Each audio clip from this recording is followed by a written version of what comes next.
All right, as you can see, we've got some changes. We have a Christmas tree, some decorations. We're fully into the spirit of the season. So thank you all for being here for my final live stream of 2020. This is my 12th episode, I think, and today will be dedicated to Franz Schubert, and specifically his C minor piano sonata written in 1828. Now, I've already done a program on Schubert a few months ago, so I'm not going to talk as much today as I have in the past. Also, the piece is a little bit longer. It's about 30 minutes, so I want to make sure to leave enough time for the music. However, I will still talk a little bit. So Schubert lived between 1797 and 1828 in Vienna. He was, of course, very much part of this traditional lineage of Haydn and Mozart, Salieri, and Beethoven, and an important figure in Viennese musical life. He lived at the same time, he was active musically at the same time as Beethoven, and their paths crossed. That we know, but we don't know to what extent they really knew each other. Schubert admired Beethoven a great deal. He was even a pallbearer at his funeral. But we don't really know whether they had a real friendship. It's actually likely that they didn't. Beethoven, because of his history of illness and deafness, was isolated himself more and more as he grew older. And Schubert as well had health issues. So they both were kind of in their corners, observing each other from a distance with, we could say, mutual admiration. And of course, we're talking about Schubert, but I will talk a lot about Beethoven.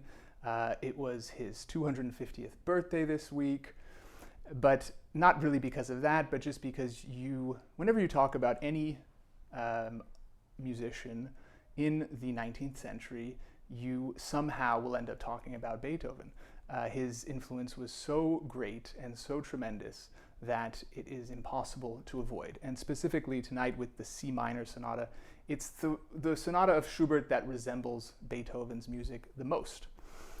So Schubert's very much part of this classical tradition, but moving towards Romanticism, really opening the door towards Romanticism. And the way that he does that is really through his songs, through the German Lieder, and the way that he developed that form. The classical forms were focused a lot on the symphony and the string quartet, of course opera as well, but if you really wanted to prove yourself as a serious composer in Vienna, it was through writing symphonies and string quartets. This is why Beethoven took a certain amount of time before he published his first symphony, because he knew what had come before him and he knew the statement that it would be. So before doing that gesture, he wanted to make sure that it was really a work of brilliance. And so Schubert kind of fell into that same trap in a way, having some difficulty writing these really large-scale works. But where he really excelled was in the smaller scale Lied, so taking German poetry and adapting it to music. And Schubert had an incredible talent for that. He wrote over 600 songs. He was known as the Prince of Song, and his ability to translate the text, to translate the atmosphere, and even the narrative into a musical form was unparalleled. And the influence that he had in that genre is still felt today. No one can write a song without, in some sort of form, paying homage to Schubert. He really revolutionized the genre and took it from something that was really just reserved for the salon setting into a very, very serious art form. So that was his kind of direction in terms of moving towards Romanticism as well. And that also is why his music always has this very lyrical quality to it. There's always a very strong sense of melody and a vocal quality to his works. So now specifically about his piano works, so the keyboard sonata was also becoming more and more important historically.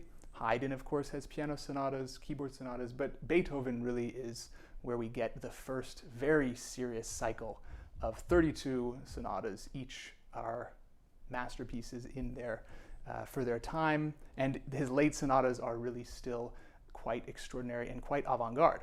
So Schubert, of course, wrote piano sonatas as well, not as many as Beethoven. There's a total of around 20, 21, but many of them are unfinished. So there are maybe a few movements missing, or he writes and then somewhere it just ends and we don't know why. We don't know any more about that. But there are about 11 completed sonatas.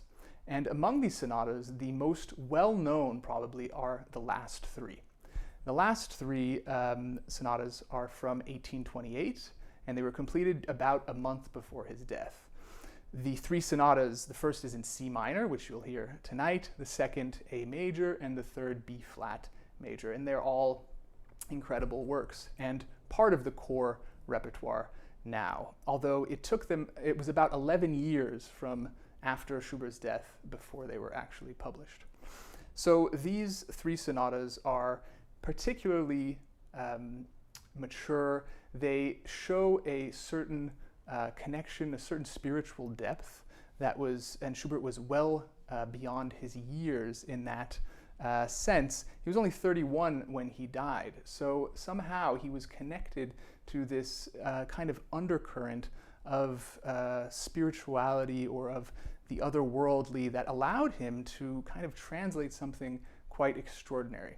And the year 1828 is important. It's his final year, and he composed quite a series of masterpieces, including these three sonatas. He was incredibly inspired, and there was a sense of urgency to his composing. And a lot of people attribute that to his upcoming impending death. But there's no proof really that he knew he was going to die so immediately. I mean, he contracted syphilis sometime in the early 1820s. In 1823, we have the first mention of some symptoms in letters that he sent. And at that time, syphilis was a death sentence. Usually, you had about 3 to 10 years to live. So I think Schubert knew this. But for some reason, the way that he lived through this illness, there were kind of ups and downs. So he would have moments where he was very, very ill and he was completely secluded in his apartment and couldn't really work, couldn't perform, couldn't do anything. And then moments where he was perfectly fine and where he was socializing and performing, composing a lot of music and very present in the social life. And then again, moments where he was ill. So it was this kind of constant up and down. So there's no reason to think specifically that he knew that he would die, or even to think that he was particularly sickly when he was writing this music. He probably, like a lot of people at that time in Vienna, had gotten used to a sort of up and down of their health and not really knowing why, and not even really knowing what to do about it. Beethoven was the same in that he had these periods of years sometimes where he was very, very sick, and then suddenly he started getting better.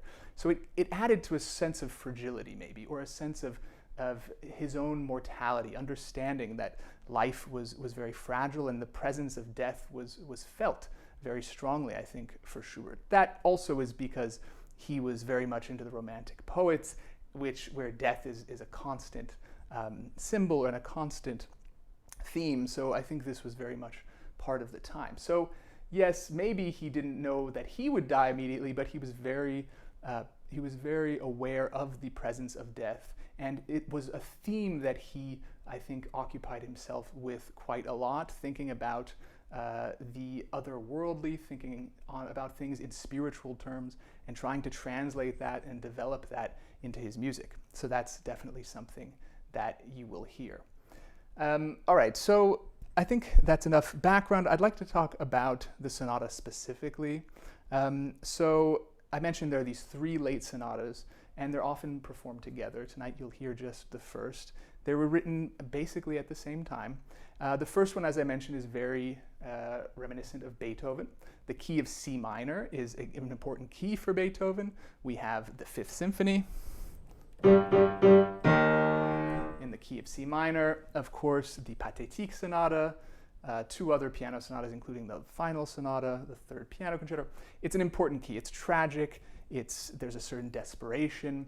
And it's, I think, clearly an homage to Beethoven that Schubert chose this key. And I'll show you in a moment some of those parallels.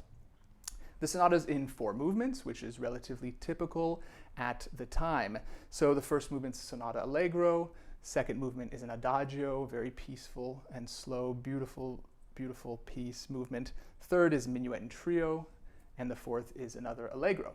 So now I'd like to kind of play a few excerpts so that you can hear some of these themes and recognize what I will be playing a little bit.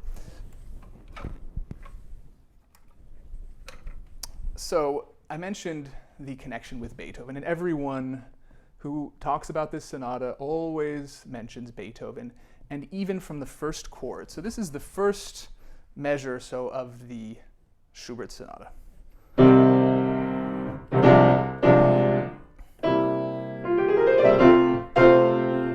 That first chord, C minor, is reminiscent of the Pathétique sonata that I played a few months ago. This is from Beethoven. It starts like this.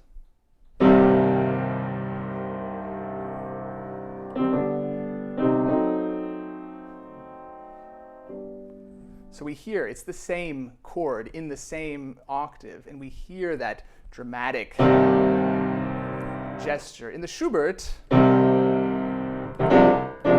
of course, what comes next is different, but that first C minor chord is very gripping, it's very tragic, and so that gives it this Beethoven-esque quality. There's also another piece of Beethoven, the 32 variations in C minor, that start like this.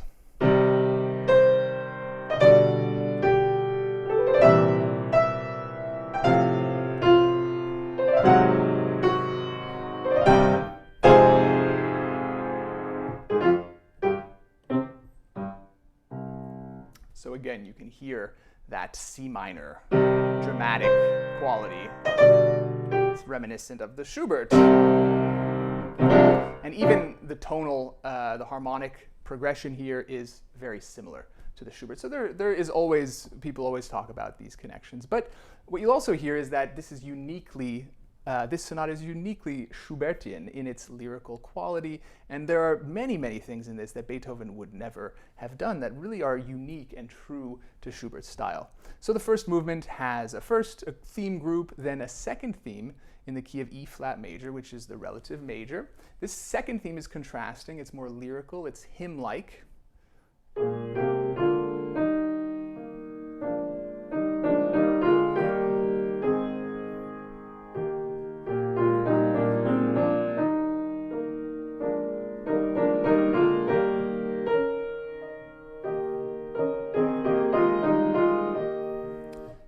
Then there's a development which gets more and more chromatic as it goes on. We get very lost in terms of key area.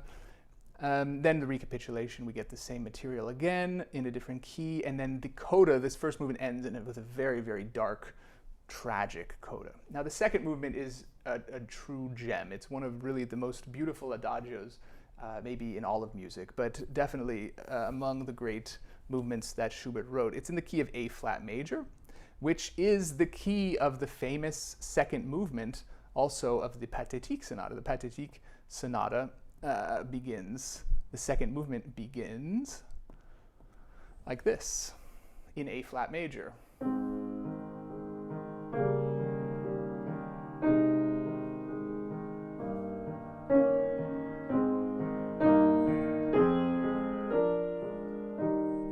The Schubert begins like this.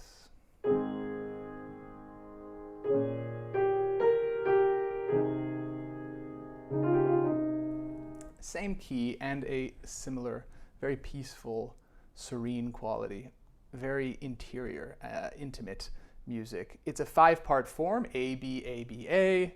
The A section keeps returning with some variation. The B section is contrasting. It's chromatic and it has these kind of these glaring, dramatic accents.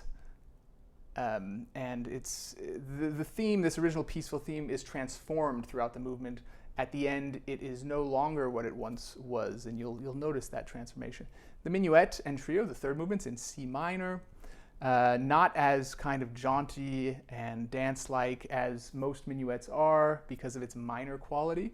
And then the finale, the allegro, is in sonata form. It's a tarantella. It's in 6/8 time, and it has this tarantella dance-like quality, this furious kind of galloping rhythm.